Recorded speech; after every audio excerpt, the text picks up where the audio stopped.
It's less than a week, actually a few days, until Toledo gets to spend an evening with Jeff Daniels. Oh yeah, joining us ahead of the event at the Valentine Theater is actor, director, musician, and singer Jeff Daniels himself. Thank you so much for being here. Appreciate you. What is this about music and you that puts the two things together so harmoniously?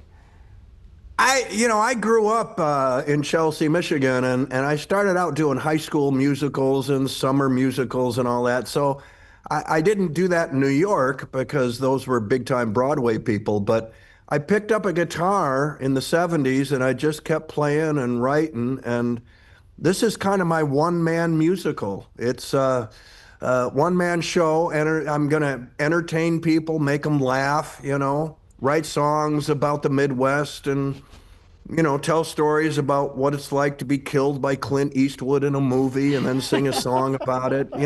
I try to make it as entertaining for folks as possible. And then I've had a good time, and so have they. How do you spend, you're spending time shooting, you're doing all these different gigs, but where do you spend your time writing? How do you write these songs, write the plays? When's your writing time? All the time. The guitar's in my hand every day, whether I'm in Michigan or elsewhere. I always take one with me, or a travel guitar. I've written plays for the Purple Rose Theater Company. I think I'm at 22 or 23 now. And I can remember sitting on weekends in a hotel in California on a movie shoot. And, I wasn't out clubbing till 2 a.m.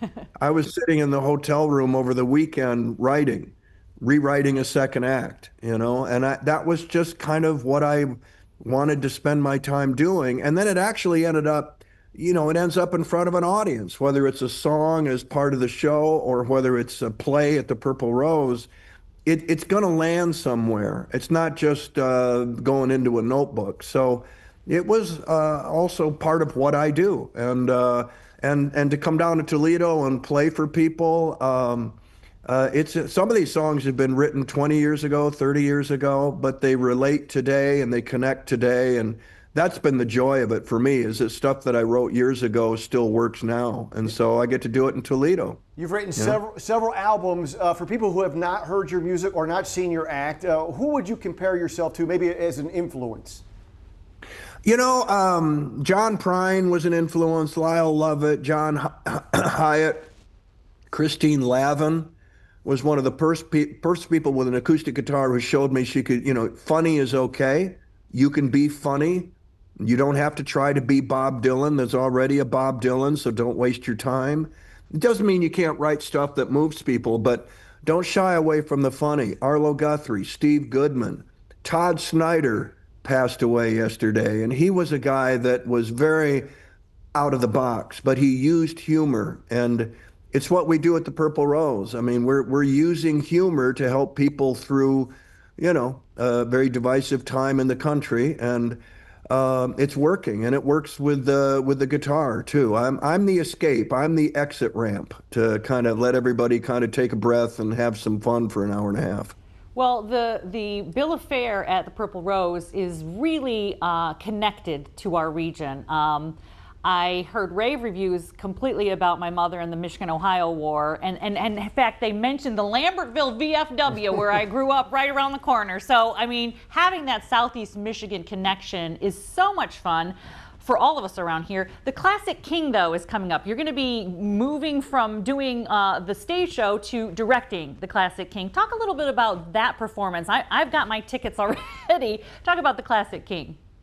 Well, part of what the Purple Rose is doing, and what I encourage all regional theaters to do, is ignore New York.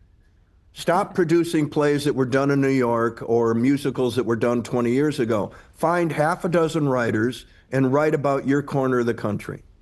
And that's what the Purple Rose has done. I've been doing it forever. When I wrote Escanaba into Moonlight, it was about 5 guys in a deer camp in the Upper Peninsula. People came in droves. People who had never been to the theater, to Purple Rose, were coming. Hunters showing up in their orange vests and stuff to watch a play. Yeah. Probably for, the first time ever in the theater. But that's kind of the secret. Classic King was written by a guy named Richard Johnson. He's been covering the auto industry for 40 years, and I got him steered towards a story that he wrote based on used car dealerships in southeastern Michigan. And these four guys are car dealers, and it's kind of diving into the world of the used car scene and the classic car scene and the vintage car scene. Up in Detroit, they've got something called the Woodward Cruise. And these people pull out their 68 Bonnevilles and they creep them down Woodward Avenue, and people turn out by the thousands. And so this play is about those people, that world, that subculture, and if that doesn't speak to southeastern Michigan, I don't know what does. Yeah, for sure. Southeastern Michigan, Toledo area, quite as well with the auto industry. We mentioned all the credits that you do, the acting, the directing, the writing. Do you have a favorite, or are they all just different releases for you when you're in the moment? They all come from the same place. You're creating something that wasn't there before, whether you're an actor in a movie or TV show or Broadway, whether you're writing a play, whether you're directing a play, or whether you're writing a song and getting it from you to them. It's the same thing. It's just the same thing, a different format. And once you learn the craft of writing songs or playing guitar or writing a play or directing, it's just a different craft to get you to the same place, which is a connection with an audience. And that, at the end of the day, you know, as they say, I'm just a storyteller, and I just do it in different ways. So I read that you're in the new season of Shrinking. Any hints about your role in that show, which I also am a huge fan of? I was really pleased that they asked. I had seen the show, and it was very funny. The writing was very smart. And they called and they wanted me to play Jason Segel's dad. That's so perfect. That is so perfect. I guess so. And Jason couldn't have been nicer. He was so, I was so glad to work with him. And I got to I shot a scene with Harrison Ford. First time I got to meet Harrison, and we sat on the set for 6 hours. It was like two guys who had been through the wars together, you know, trading war stories about Hollywood and this and that. And so it was, I'm in season 3, which I'm pretty sure comes out the end of January. We've talked acting, we've talked singing, we've talked automotive, but you are a long-suffering Detroit sports fan, and now with the past year or so of the Red Wings this year, the Tigers the last couple of years, the Lions now, how are you feeling about your chances and your team's chances going forward? Well, I mean, from the Lions' standpoint, to actually be playing meaningful games in November and December, that's new.